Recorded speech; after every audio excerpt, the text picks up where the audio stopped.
Bismillahirrahmanirrahim. Maliki yaumiddin. Asyhadu an la ilaha illallah wa asyhadu anna Muhammadan abduhu wa rasuluh. Allahumma salli ala Muhammadin wa ala alihi wa ashabihi ajmain. Amma ba'd. Alhamdulillah, pada kesempatan ini kita dipertemukan oleh Allah Subhanahu wa taala melalui channel ini dalam rangka mengkaji ayat-ayat Allah Subhanahu wa taala yang insyaallah mudah-mudahan bisa mengantar kita untuk semakin dekat kepada Allah Subhanahu wa taala. Salam dan taslim kepada Nabiullah Muhammad sallallahu alaihi wasallam, nabi yang senantiasa kita jadikan sebagai qudwah, sebagai contoh, sebagai suri teladan dalam kehidupan kita insyaallah. Para pemirsa yang dirahmati oleh Allah Subhanahu wa taala, manusia kata Allah Subhanahu wa taala telah dimuliakan oleh Allah Subhanahu wa taala. Sebagaimana Allah sampaikan, walaqad karramna bani Adam. Allah sungguh telah memuliakan anak cucu Adam. Berarti termasuk kita ini, karena kita ini semua berasal dari Adam alaihissalam. Kullukum min Adam wa Adam min turab. Jadi kamu semua berasal dari Adam, dan Adam itu berasal dari tanah.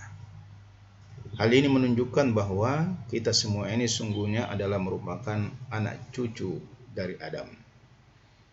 Anak cucu Adam kata Allah telah dimuliakan. Walaqad karramna bani Adam.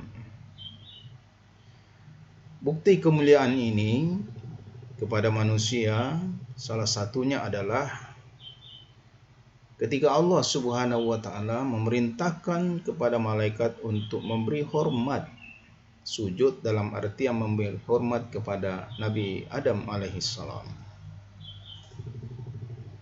Allah Subhanahu wa taala sampaikan, wa izkulna lil malaikati isjudu li Adam wasajadu illa iblis aba wastakbara wa kana minal kafirin.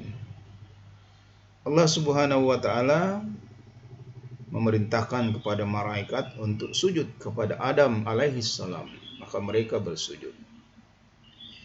Itu salah satu bukti bahwa manusia itu sungguhnya bisa lebih hebat, lebih mulia dibanding dengan malaikat, apalagi kalau dibanding dengan jin atau makhluk-makhluk yang lain.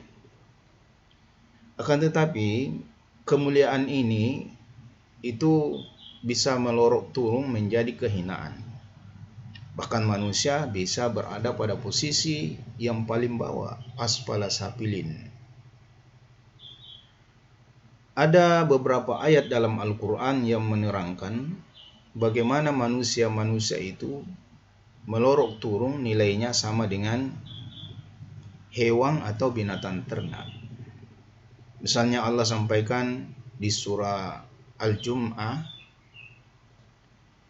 masalul ladina humilut taurat thumma lam yahmiluha kamasalil khimar bi'sa masalul qaumal ladina kazzabu bi ayatillah wallahu la yahdil qaumal zalimin. Perumpamaan orang-orang yang diberi kitab Taurat kata Allah itu sama dengan khimar. Khimar ini adalah keledai. Keledai ini salah satu binatang yang dianggap bodoh. Tetapi sebodoh-bodoh binatang, ketika dia menjalani suatu perjalanan, dia bisa pulang melalui jalur yang telah dia tempuh. Tetapi ada manusia yang tidak tahu jalan pulang. Mereka tidak tahu datangnya dari mana dan mau kemana setelah hidup di dunia ini. Berarti ada manusia yang lebih bodoh dari keledai. Kenapa manusia ini diumpamakan oleh Allah seperti keledai? Menurut Allah, mereka itu diberi kitab, ya. Sungguhnya ayat ini menunjuk kepada ahli kitab yang diberi Taurat, tetapi mereka tidak mau mengambilnya, menjadikan sebagai pedoman hidupnya. Mereka tidak mau membacanya, mereka tidak mau mempelajarinya, malah mereka mencampakkannya. Tetapi sesungguhnya ini sama saja dengan Al-Quran, karena Taurat itu pada hakikatnya adalah wahyu Allah Subhanahu wa Ta'ala, sama dengan Al-Quran. Sehingga ketika ada umat ini yang mencampakkan Al-Quran, mereka tidak mau membaca, tidak mau mempelajari, bahkan mungkin benci dan marah ketika dibacakan ayat-ayat suci Al-Quran, mereka itu sama dengan diumpamakan oleh Allah Subhanahu wa Ta'ala, dimisalkan oleh Allah sebagai keledai. Betapa banyak di antara umat ini yang menjadi keledai-keledai dungu. Mereka diberi oleh Allah Al-Quran, tapi mereka tidak membaca, mereka tidak mempelajarinya. Orang-orang seperti ini menurut Allah Subhanahu wa Ta'ala itu sama dengan keledai. Dan orang yang mencampakkan Al-Quran, tidak mau membaca, tidak mau mempelajari, tidak mau mengamalkan, tidak mau mendakwakan, bahkan menjadi benci terhadap Al-Quran, maka Al-Quran sendiri yang akan mendorong dia masuk ke dalam neraka. Di dalam sebuah hadis disampaikan bahwa wa man ja'ala al-Qur'ana amamahu qadahu ilal jannah wa man za'ala az-zahari saqahu ilan nar. Barang siapa yang menjadikan Al-Qur'an sebagai imam, maka Al-Qur'an lah yang akan mendorong dia masuk ke dalam, Al-Qur'an lah yang akan menuntun dia masuk ke dalam surga. Tapi siapa yang mencampakkan Al-Qur'an, dia meninggalkan Al-Qur'an, maka Al-Qur'an lah yang akan mendorongnya dia masuk ke dalam neraka. Tentu secara otomatis, ya, karena orang-orang yang tidak mau menjadikan Al-Quran sebagai huda, sebagai petunjuk, maka mereka itu akan tersesat. Akhirnya mereka masuk ke dalam jurang neraka nanti di akhirat. Nah, inilah perumpamaan yang buruk bagi orang-orang yang diberi kitab oleh Allah, tetapi mereka kemana-mana seperti keledai, memuat kitab di atas punggungnya, tapi kapan waktunya keledai itu membaca? Sama dengan kita, mungkin ada Al-Quran di rumah, bertumpuk kitab di rumah, tapi kita jarang menyentuhnya. Bahkan ada yang nanti dibacakan Al-Quran ketika dia sudah meninggalkan dunia ini. Padahal Al-Quran itu tidak diperuntukkan buat orang-orang yang mati, diperuntukkan buat kita yang masih hidup. Hudal linnas, yang namanya manusia itu adalah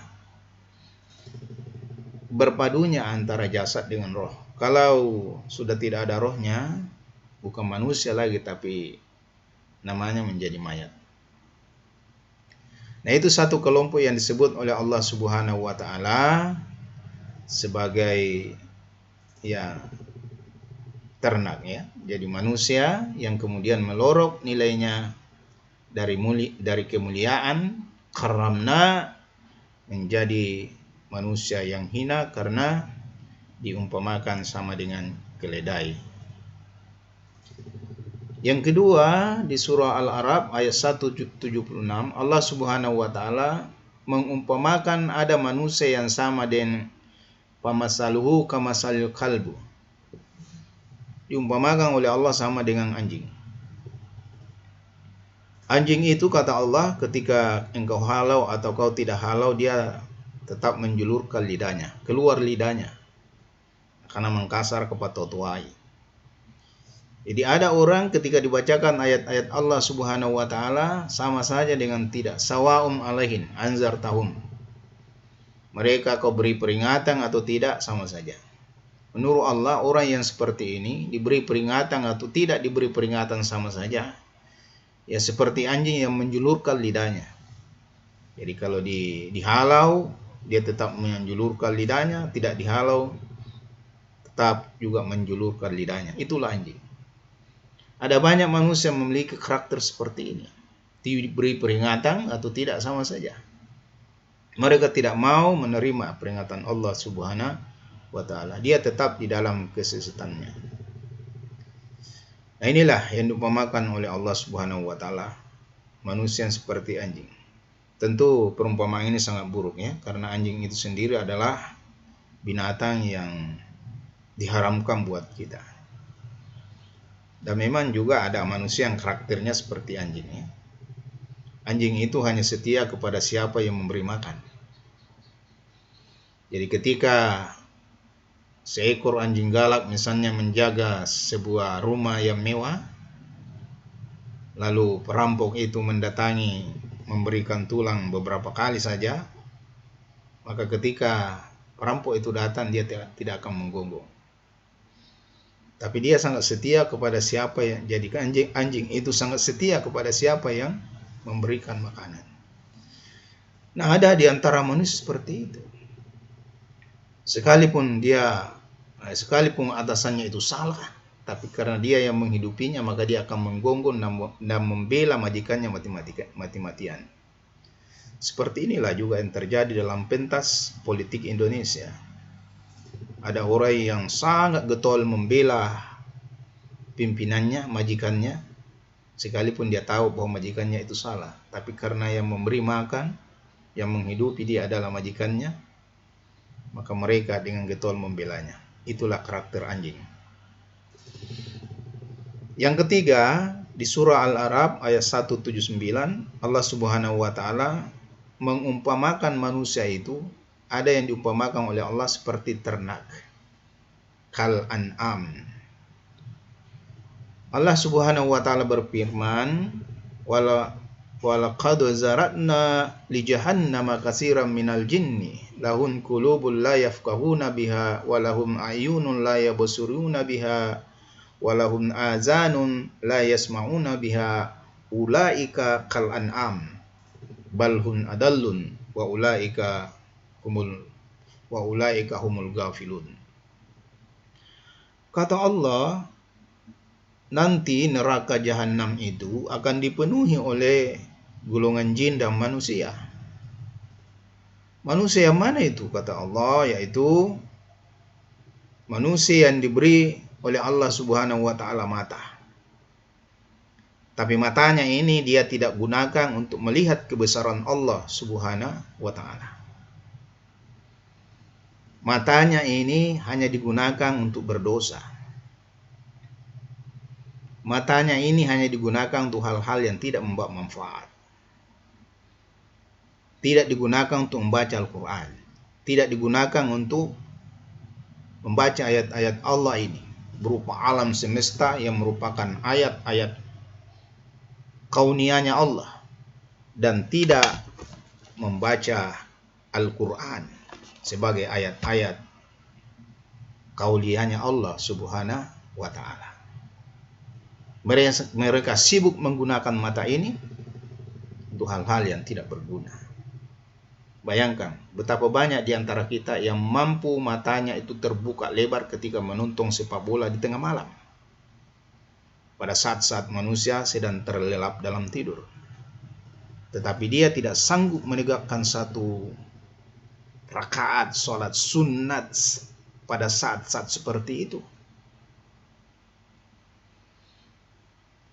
Matanya mampu dia gunakan untuk melihat hal-hal yang tidak terlalu bermanfaat, tapi tidak sanggup matanya terbuka bangun salat lain. Kedua, kata Allah, mereka diberi adhanun, pendengaran, telinga, tetapi la yasma'una biha, dia tidak gunakan untuk mendengarkan ayat-ayat Allah Subhanahu wa ta'ala. Banyak di antara kita yang menutup telinganya ketika diberi peringatan oleh Allah Subhanahu wa ta'ala, Ketika dibacakan ayat-ayat Allah Subhanahu wa taala, banyak di antara mereka yang menutup telinganya seperti memasukkan ujung jari telinganya ke dalam telinganya. Ujung jari tangannya ke dalam telinganya. Ya. Mereka memasukkan ujung jarinya ke dalam telinga. Fi azanihim. Tetapi dia sanggup mendengarkan hal-hal yang tidak bermanfaat. Dia bisa mendengarkan lagu-lagu sekalipun itu mengumbar nafsu. Tapi dia tidak sanggup mendengarkan nasihat dan tidak mau mendengarkan Al-Quran yang telah diturunkan oleh Allah Subhanahu wa taala. Kemudian mereka diberi hati oleh Allah. Diberi hati. Tapi mereka tidak gunakan untuk memahami kebesaran Allah Subhanahu wa taala. 3 potensi dasar yang diberikan oleh Allah Subhanahu wa taala kepada manusia ini yang tidak dimanfaatkan dengan baik, itu mengakibatkan diri manusia itu melorot dari kemuliaan menjadi makhluk yang disebut oleh Allah kal an'am, binatang ternak. Binatang ternak. Nah, ternak itu macam-macam ya. Macam-macam. Ada ternak besar ya, seperti sapi, kuda ya, unta. Dan ada ternak kecil seperti kambing, biri-biri. Dan rupanya babi itu termasuk di dalamnya adalah ternak yang masuk dalam kelompok ternak kecil. Artinya ada manusia yang seperti babi. Ya, siapa itu ya? Manusia yang diberi oleh Allah Subhanahu wa taala 3 potensi: pendengaran, penglihatan, hati, tapi dia tidak gunakan untuk kebesaran Allah Subhanahu wa taala. Bahkan kata Allah, balhum adallun. Mereka itu jauh lebih sesat daripada ternak-ternak tadi. Semoga kita terhindar dari perumpamaan Allah yang sangat buruk ini. Dan mari kita menjaga kemuliaan kita selaku manusia, sehingga kita berbeda dengan makhluk-makhluk yang lain, terutama ternak ya, yang tentu bagi kita ternak itu tidak sebanding dengan manusia. Tetapi ingat, ada manusia yang jauh lebih rendah daripada binatang ternak. Semoga bermanfaat pertemuan kali ini. Nasru minallahi wa fathul qarib wa basyiril mu'minin. Wassalamualaikum warahmatullahi wabarakatuh.